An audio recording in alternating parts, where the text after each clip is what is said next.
Hey, how's it going, fellow bees? Welcome to the exclusive episode of Doki Doki Literature Podcast, Child's Lit Edition, your go-to station for sating your literary curiosities one page at a time. Brought to you by yours truly, Trisha G. Today's main highlight is nonfiction for children. Now we all know what this genre generally means for a seasoned literary enthusiast, but how is it any different under the context of children's literature, and what values do they hold? What are its historical works throughout the years, and how do we evaluate and select them for public consumption? What are its types, and what can we actually take away from this episode? To answer these questions, the team has invited special notable guests from Group 2 to enrich our repertoires on today's segment. So take your time to make a cup of coffee, settle on your cozy spots, and make sure to listen till the end of our iconic Doki Doki Interactive Special. And now, without further ado, introducing Ms. Catherine Lopez to cover our Doki Doki nonfiction definition and description, as well as our Doki Doki nonfiction values. The floor is yours, dear. Thanks for inviting us, Trisha G, and to all the patrons and subscribers of the Doki Doki Literature Podcast, Child's Lit Edition. Hi, how's everybody? I hope we can all learn and enjoy at the same time. So let's define first, what is a nonfiction literature? It refers to the literature based in facts, which means it is a true-to-life story. There are three main types, namely autobiography, biography, and informative text. Biography is about the life of an individual narrated by someone. One example is Alexander Hamilton. Autobiography is a biography of oneself narrated by oneself. One example is The Story of My Life by Helen Keller, which tackles about her being a blind and deaf child who learned how to speak with the help of her teacher, Miss Anne Sullivan. Next is informative text, which is written with the aim of informing. One example is Kingfisher's Fast Facts, Ocean Wonders. Oh, that actually sounds quite interesting, Ms. Lopez. Can you tell us something about the values of nonfiction works for children? Certainly, nonfiction is actually great for children and adolescents alike because it provides you with facts. It gives you the true pictures of the surroundings.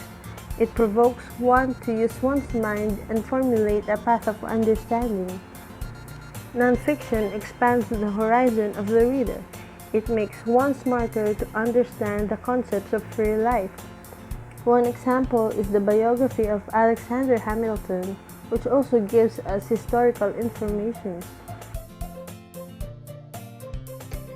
I really like the part where you mentioned how it mirrors reality and how it can help children realize universal truths in life. It's something that's obscured by the constant stream of fairy tales and superhero stories that sometimes keep them out of touch. Indeed, Trisha G, it is important to load them information while on the developing stage, so when they grow up, they'll be aware of the reality.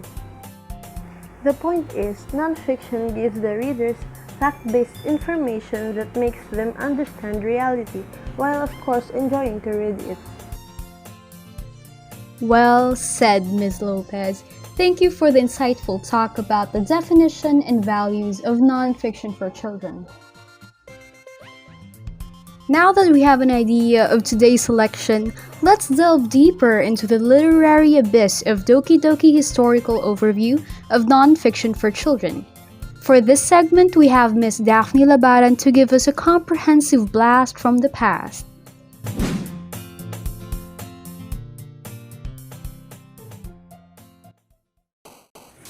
Hello, it's great to be a part of this episode, Trisha G. Non-fiction's a very wide subject to deal with, and if we're to cover every single one of its historical roots, then the narrative might just bore the pants off our beloved Doki Doki listeners. No worries. We'll try to buckle our belts firmly from here on out. Okay, so to start off with our historical overview of these literary genres, we have biographies. Biographies, Trisha, could be traced back in the ancient period. Biographies during this time were about philosophers, orators, intellectual figures, or basically the persons considered as influential ones in the society back then. Okay? So from there we have the medieval and Renaissance periods where biographies were centered on saints and other religious figures. Now, these biographies tackle on their holy traits, the miracles they performed, and basically why they were considered as such prominent religious figures, okay? Next, here in the 17th and 18th century, a remarkable event is that when women started to write biographies too. Women started to contribute to the production of biographies. Now, an example of this would be the Memoirs of the Life of Colonel Hutchinson, written by Lucy Hutchinson. Okay, next we have the 20th century, where the rise of modernism could not only be seen in the arts, but also in biographies. Now, this became a sort of response to the Victorian style of biographies, which emerged back in the early 19th century. Okay? Now, works which reflect modernism during this time were first, psychobiographies, where these are basically biographies with a touch of psychology. Now, these are influenced by the Freudian and Jungian perspectives during this time. Okay? Now, next we have the feminist biographies. The society evolved from only having women write biographies to having biographies also featuring women. Okay? Now, these feminist biographies led to authors also featuring other minority groups in the society. Now, they started to also write biographies that center on underrepresented groups of the society like ethnic figures and such. Now, a book under the category of children's literature, which is also a biography written by Josephine Poole, is entitled Anne Frank. Now, Trisha G, I believe that listeners of our age are also familiar of her and her autobiography. But now we are talking about a biography of her. Now, this is intended for children ages 8 and up. I believe that this may actually introduce them to who Anne Frank is and why she is such a prominent historical figure and why is her diary or autobiography an important document. Now, that's all for our historical overview of biography. Next up, we have autobiographies. Okay, so autobiographies, Trisha G, back then, they were used to be called confessions. Okay, so starting from the 2nd century BCE, we have Sima Qian. Sima Qian was a Chinese historian who had a brief account of himself included in the historical records. So that's the first ever account of an autobiography. Okay? So from there, we have the Renaissance period. In the 15th century, we have Marjorie Kempe. Marjorie Kempe wrote herself a religious mystic Norfolk. Okay? Some other autobiographies also include Edward Gibbon's, Benjamin Franklin's, and John Jacques Rousseau's Confessions. Now, these last two actually started explorations in writing autobiographical poetry. Okay? So aside from these, we also have autobiographies disguised in novels. Now, authors who have done these are Benjamin Constant, Marie Henry Bale, and also Alphonse de Lamartine. Lastly, in the 20th century, we have Maxim Gorky. Now, Maxim Gorky wrote a trilogy of autobiographies of himself. Now, these are titled Childhood, In the World, and My Universities. These books were published during 1913 to 1923. The selections you just mentioned sound really interesting, Ms. Labadan. Correct me if I'm wrong, but it might just be one of the genres that's underrated and mainly overlooked by the children's lit community. Now that's an interesting question, Mr. Shaji. Okay, so I will have to say no on that, okay? Because, for example, biographies are one of the most popular forms of nonfiction for children. In fact, several works of biographies have won major book awards. These are actually Abraham Lincoln's biographies written by numerous authors, okay? So maybe we weren't just exposed to these genres when we were children, but I believe that these genres were actually important in the children literature community because these play a huge part in introducing the children to the important events and figures in our history. Okay? Alright, so to sum it up, we have seen the development of these genres from periods to periods, centuries to centuries, and such. But I think what we haven't really emphasized is how we should greatly incorporate these into the reading materials of children. Okay? So some adults might think, we should only let children read fictions for the meantime because these will enhance their creativity and their imagination. So while they're young, we should only let them read fictions, okay? Well, guess what? Although that's true, we must also take note that children's creativity will have nothing to base on if they don't have a good grasp of their reality. Okay? So that's all for our historical overview of these genres, Mr. Shaji. Thank you so much. That was very well put, Ms. Labaran. I'm sure our listeners here have added a number of two to their reading lists by now, because I have. Thank you very much, Miss, for your time. Okay, so we're now in the middle part of the Doki Doki Literature Podcast special episode, and I hope you're still with us on this Doki Doki virtual excursion on today's literary stop, Nonfiction for Children. On to the next segment, we'll learn how nonfiction for children is evaluated and selected for the public to read. Here we have Ms. Rezel Ann Israel to give us the guidelines on what to keep in mind. What a nice day to everyone. I used to listen to this podcast a lot as an English major back in the day. And it means so much to me to be able to contribute to the show now that I'm on the other side of the table. We're also glad to have you on the podcast, Ms. Israel. We can't wait to hear what you have in store for us. Thanks for that. No pleasantries aside, evaluating a non-fiction book is harder than evaluating a fiction one because there's no agreed upon criteria for judgment. It has little supply of examples and some are more outdated than fiction books. In carefully evaluating a non-fiction book, these are what you must consider. First, we take the setting and scope into consideration. In evaluating this, you must know what's the purpose of that book. Did the author set realistic goals? Is it intended for its target audience? And of course, does the book foster inquiry and understanding? The best example for that is Doris Epler's 1992 The Berlin Wall, which provided comprehensible context of the wall's destruction. Next is the theme and tone.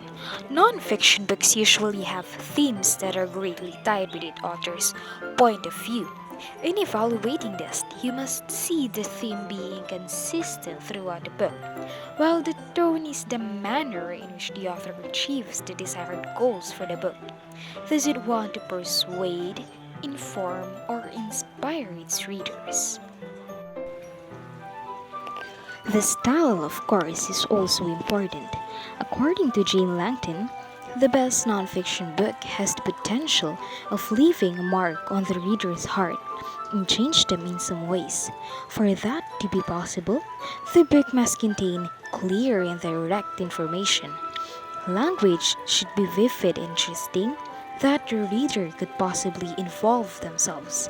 Like Seymour Simon's 1989 book entitled Whales, that left its readers wondering what would it be like to see, photograph, and even swim with a whale. Now, let's go to illustrations and formats. Non-fiction books' illustration should present clarity, which can contribute to the attractiveness of the book. It is important that each illustration have explanations or labels, especially if needed, and should therefore partake in assisting the book's content. Finally, the documentations. Bibliographies also play an important role in validating and evaluating a non-fiction literary work. According to Hazel Rushman, when a documentation is missing from a non-fiction book, it creates an impression to the readers, which is utterly disturbing. Authors may impose the message, "Trust me, I've looked at the evidence and I'll tell you." And it mirrors the antithesis of reading while using critical thinking to disagree or reject the contents of the published work. Let's take a breather for a few seconds, sis. That was a lot of comprehensive information to take. Our Doki Doki listeners must be skilled non-fiction critiques and evaluators by now. I agree, Trisha G. It's important that we remember those important factors I list out for everyone, and remember them whenever you want to evaluate or select a good nonfiction book to read. And the factors should be clearly visible, at least all of them. I'm sure these ideas and concepts will surely come in handy for our viewers. Thank you, Ms. Israel. On our second to the last part of this segment, we will talk about the different types of nonfiction works. Here we have Ms. Yomi Likindanum to tell us all about it. Take it away, Miss. Good day, Trisha G, and to Doki Doki Literature Podcast community. I hope you're all having a great time with us. This is also quite a heavy topic, so please bear with me as we go through the specifics, okay? At this point, I assume that you are now familiar with the classifications of nonfiction, which are biography, autobiography, and informational text. Let us first discuss the different types of biography. As our friend Kat mentioned earlier, biography is a detailed description of a person's life. These types are historical and literary. An account of a significant figure's life who has played a vital role in a historical benchmark or event is called a historical biography. A literary biography, on the other hand, basically refers to a written account of an author's life. Most of the time, this is relevant when readers would try to understand and interpret the subject's works. Now, let me give you an example. For historical, Who Was Helen Keller by Gary Thompson. For literary, Little Legends, Exceptional Men in Black History by Vashti Harrison. For the autobiography types, it includes number 1, thematic autobiography, a personal account of the subject's life which is not only dedicated to enumerating their experiences and describing significant events, but aims to have a purpose. The intention may vary from author to author and serve as a medium to inculcate their voice on issues and prove a point. Number 2 is religious autobiography, which narrates the person's journey in finding and establishing their connections with their respective gods. Contains their hardships, struggles, and moments when they feel like they doubt the existence of their God. And number 3, intellectual autobiography, about a person's own life for the purpose of introducing and sharing their ideals, views, and analytical thoughts. Now for the examples, for thematic, The Story of My Life by Helen Keller. For religious, Gladys Aylward, The Little Woman. For intellectual, The Autobiography of Benjamin Franklin. And finally, for the informative nonfiction, Fact Plus and Fast Fact. Fact Plus is a type of nonfiction book that present information and try to enlighten the readers about this through actually explaining them. Intended for children ages 8 to 12 years old and features facts about a variety of topics such as astronomy, dinosaurs, revolution, breakfast, and more. Fast fact are the type to present interesting content and facts, which are usually new for the reader's knowledge. No explanations are to be included with these, but this encourages readers to dive more and search about it on other sources. An example for Fact Plus: Bet You Didn't Know, Fascinating Far Out Fantastic Facts by National Geographic Kids in 2017. For Fast Fact is Fast Facts, Ocean Wonders in 2016 by Pan Macmillan.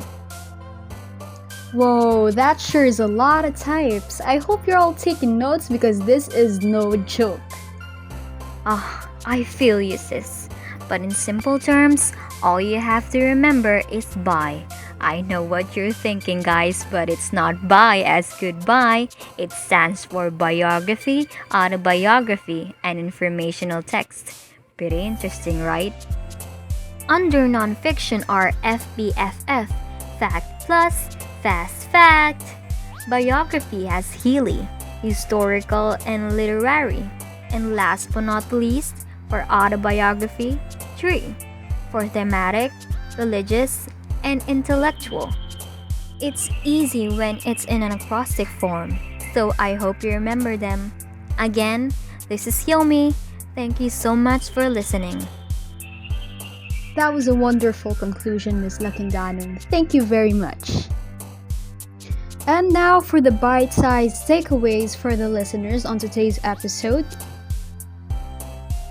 Nonfiction is a genre of literature that is centered on a real life of an individual or event from the perspective of an author.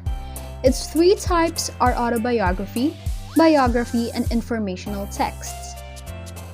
Its main value for children lies in understanding reality through the lens of other people, which helps us become more aware and bound to life. Notable works of this genre includes The Diary of Anne Frank, The Chinese Cinderella by Adeline Yan Ma, and more. For its evaluation and selection, it's important to consider the appropriateness of its setting and scope, theme and tone, style, illustration and format, and its documentation. Finally, it also has different types and subtypes. For biography, there is historical and literary. For autobiography, there is thematic, religious, and intellectual. And for informative text, there is a Fact Plus and a Fast Fact. Taking a break from information overloading, let's head on to our most awaited Doki Doki Interactive Special. Let's take a few moments to have a short reflection on our persona as a reader of literature. You'll only need to listen and think about what I'm going to say. Are you ready? First, find a place where you can peacefully think. If you're right there, then we can proceed to the next step. You may have encountered and read some literature in your life, and some of it may even make a remarkable impact. Now think of all the novels, poems, plays, and other literature that you have read, and choose one that strikes you the most. Your most favorite literature. Ask yourself these questions. Why is a particular character so relatable for me at the moment?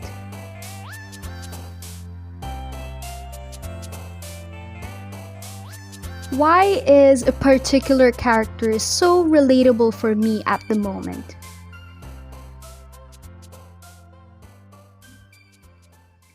Lastly, if I'm the author of this story, which turn of events would I change? How and why? Your answers to the questions may help you deal with what's going on with your life. Continue reading and experiencing literature. You can use it as an escape to what's happening around you, or you can use it to change what is happening inside you. And that's about it, my Doki Doki listeners. Thanks for listening to the exclusive episode of Doki Doki Literature Podcast, Child's Lit Edition, your go-to station for sating your literary curiosities one page at a time. Special thanks for today's guests for giving an informative talk all about nonfiction for children. Before we go, show some love for your favorite podcast by leaving us a review on Apple and Spotify podcasts. Stay tuned for next week for another Doki Doki episode. Make sure to join our Facebook group, Doki Doki Literature Podcast, if you haven't already, where we break down this episode throughout the week. Get your tickets to our live show in PNU Manila at our website at www.dlp.com.ph before they sell out. Once again, this is your host, Trisha G, signing out. So see you next time!